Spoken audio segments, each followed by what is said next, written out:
Hi, I'm Rob, and in this Gems of War video, I'm going to be taking a look at the Soulforge and telling you what I think is the best weapons and troops to craft from there this week. And I'll also be taking a look at this latest weekly glory troop, the Mantis Mage. Anyway, I just watched a documentary about beavers. Behave. It was the best damn show I ever saw. Oh, yes. We know they're good. So good they're bad, or so bad they're good, whichever way you want to look at it. Anyway, Mantis Mage, let's take a look at your Drifting Sands Ultra Rare. Creates 8 brown gems and 8 yellow gems. And that is it. Okay, I get the concept. It uses green mana to get charged up and then eats it all and turns it to brown or yellow. But yes, it might be good, might be bad. Hard to tell. That's not a huge amount of either colour. It's going to set up the team sometimes for those mana colours, and it can't self-charge, so you're going to have to use other troops in your team which use a brown and yellow. It might be good, but I'm going to sit on the fence and say 5 out of 10 for you, matey, because there's nothing special about those traits either. Gain bonus yellow from yellow gem matches is alright. Reduce damage from skulls is okay. But yeah, as ever, pick one up anyway to add it to your troop pile. And if you can, take it all the way up to Mythic, because that is a good thing to do, because then it's going to progress your power levels on your kingdoms at some point. Right, so got him. We'll upgrade that later. And let's take a look in the Soulforge now and see what's going on. We're going to start with the weapons first, then take a look at the Mythics. Same as ever, anything that's here all the time, like Eye of Zathanos, Shattered Blade, Broken Guard, etc., are going to be in my Soulforge extra video. That'll be in a link below. But let's take a look at these new weapons. We have the Crystal Axe. Crystal Axe doesn't sound like it's very good. It might break when you bash someone around the head with it, but hey ho. Does damage to an enemy boosted by monster allies, then creates a mix of 6 green and brown gems for each monster ally. So you're going to need a full team of monsters to make the most out of that. And it's going to generate green and brown. And it uses blue and red itself, so you're going to have monster allies, at least a couple of them use green and brown to make the most of that mana gen. At the same time, that can be very, very effective if you fulfill those requirements. Emerald Baton, do love these weapons. Explodey summony weapons, explodes brown gems, grants a random status effect to all Drifting Sands allies, then summons a Drifting Sands troop. Love it, I will pick it up, but not from here. It is in the event. Tier 3, you're going to pick it up just for going to Tier 3, which, if you're in a guild, you're probably going to go that far anyway, effectively making this weapon almost free, because you go that far anyway. So save your diamonds. Don't buy it from here. Get it from the event shop. All these are here all the time, like I said in the Soulforge extra video. Blade of the Sands does magic-based damage to the last enemy, and if there's a dust storm, remove all green gems and create a dust storm. Uses yellow and brown. Yeah, damage for the last enemy is okay, but yeah, nothing too fantastic about that. Stone Staff does damage to an enemy, deal double damage if there's a dust storm, and create a dust storm. So again, sort of an okay-ish weapon, just a bit more collectible than anything though. Can't see you using that much. Yeah, not great. 13, yeah, it's too much for that. It's got a couple of cool upgrades though. Enchanting is good. Become enchanted when you cast it, and shielding. That normally gives you a barrier when you cast it. Pretty cool, but not great. Doomed Axe, this is more like it. Fantastic weapon. Damage to all enemies, magic +3, +1 per tempering level, and convert purple gems to doom skulls. If the enemy has a doom, create 5 more and gain 3 mana for each yellow enemy. Really, really good weapon. Absolutely love that. One of the best doomed weapons for me. Absolutely love it. Absolutely fantastic stuff. Get it, get it, get it. Stinging Wind. No, that's not the following morning after a potentially potent curry. That is dealing damage to an enemy boosted by Drifting Sands allies. Then create a mix of 6 yellow and brown gems for each Drifting Sands ally. So creating yellow and brown uses blue and red. So again, like the other weapon, make sure a couple of your troops at least use yellow and brown to make the most of all that mana. Dagger of the Sands. This is the kind of anti-Drifting Sands weapon, if you like. Removes all yellow gems with no effect. The reason for that is Drifting Sands like yellow the most, so by taking them away, you should restrict what that team would do effectively regarding managing. Then deal magic-based damage to an enemy boosted by gems removed. If the enemy is from Drifting Sands or if the battle is in Drifting Sands, deal double damage. So they are quite situational, but can be effective if that required situation is there. Scarab of Nefertani. Eliminates magic +1 from a random skill, then curse, death mark, and disease an enemy. So a pretty good spell in its own right, especially when you get lucky with that death mark happening pretty quickly. But one of the main reasons to get that weapon, and do make sure you pick it up this week at some point, is because eventually it's going to lead to the crafting of Duskbringer.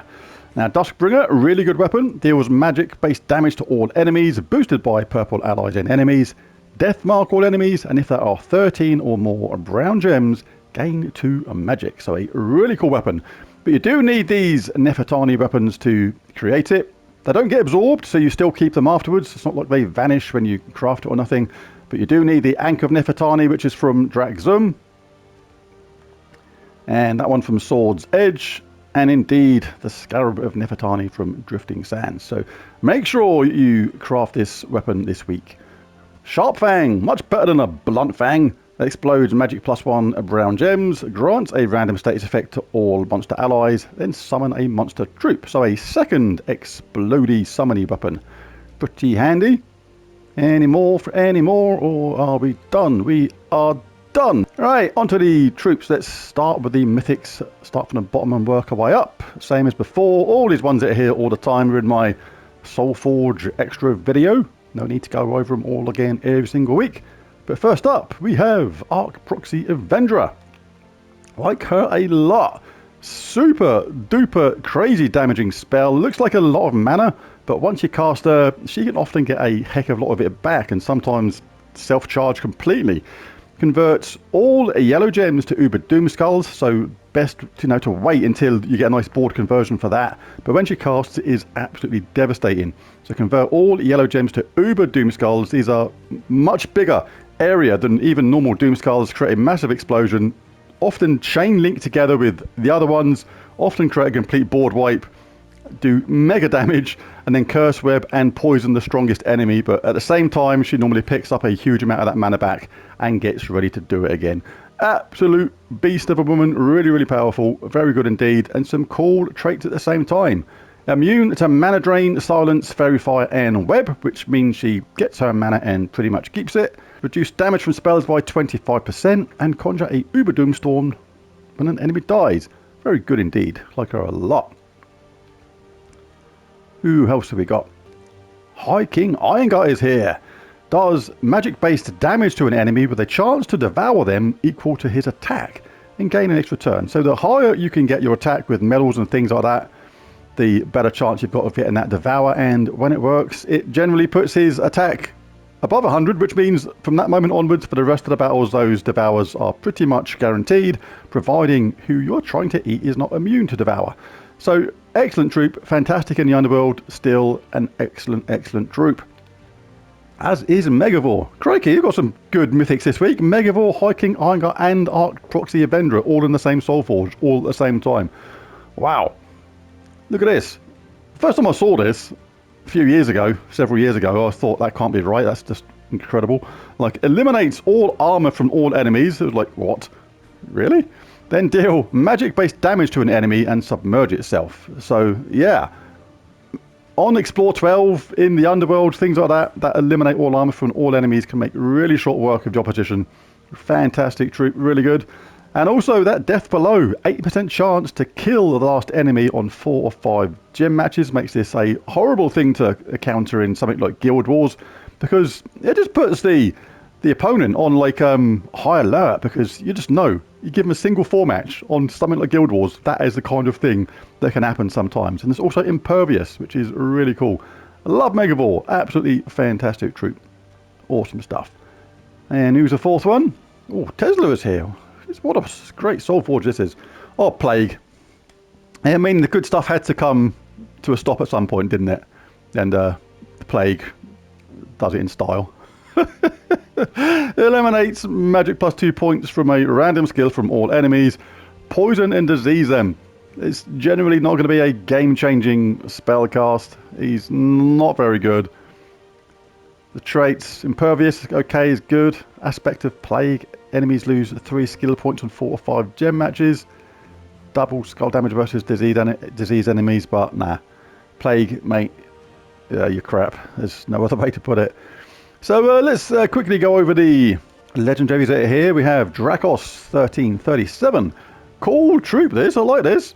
Silence, stun and drain, magic +1 mana from an enemy, and there's a 30% chance to destroy them. That's like an instant kill. It does bug me a bit in this game, the way they keep on using different words to kill someone, because sometimes it says destroy, sometimes it says to kill them, another time it will say to slay them, and as people know, it also says to devour them and things like that. But devour does have a very specific meaning. It means to outright kill the enemy, but absorb their attack, life, and armor. So I remember being a newer player to the game and thinking, okay, devour's cool, but what does destroy do? What does slay do? What benefits do I get from that? But they're all the other ones, the kill, destroy, slay, execute, which it says all the time in different ways in this game. They all mean the same thing, just outright kill with no benefits. Just one of my little things about this game, just say kill them. Don't keep changing the word, especially when devour is a very specific thing. Anyway, said it, done. But Tesla, get Tesla, another essential thing to get. Get 2 of these. 2 works so fantastic in so many Underworld factions, it is unbelievable. She's absolutely awesome. Deals 8 true scatter damage, boosted by all ally and enemy armor. So the more powerful the enemy gets, the more angry she gets and just frazzles them up and turns them into chips. Fantastic troop, one of the best in the game, and that includes the mythics. Get Tesla, get 2 of them. Fantastic. Ori, pretty cool troop this. Destroys a rowing column, then does magic-based damage to all enemies, boosted by purple and yellow gems destroyed. Fairly cool set of traits. Impervious, being immune to all status effects, Devour, Lycanthropy, and Mana Burn. And Astronomy, conjure a Starstorm at the start of my turn. So pretty cool troop is Ori. Regent Caliph. Gains 4 magic, which is pretty low, then either gain magic +1 life, or deal magic +1 damage to all enemies, or gain 10 more magic. Don't like these kind of spells that just do one thing or the other, and it's all a bit random. I like to know what's going on when I cast a spell, so yeah, not very good for me, that fella. Right, so who is going to get my Mythic of the Week? We've got a really strong lineup here. Archproxy Yvendra, really good, as is Hiking, Irongut, and Megavore. I love Archproxy Yvendra, really damaging troop, really good. Love Megavore, eliminates all armor, but you kind of have to give it to Hiking. Irongut is still absolutely superb in the Underworld. If you can get your attack up high enough, then absolutely devastating. So Hiking, Irongut, my Mythic of the Week, but Megavore is absolutely superb as well, as is Archproxy Yvendra. So there's the video. I'll be back later on with more today. It's Manic Monday, 4 videos today. Still got to do my Epic Trials video and the other stuff as well. Crazy day. A lot of fun though, do enjoy it. But there it is, there's the video. If you enjoyed it, found it useful, helpful, any of that kind of stuff, be really cool if you bash that like and subscribe button, it really does help. But most of all, thanks for watching, and I'll catch you again next time. Bye for now.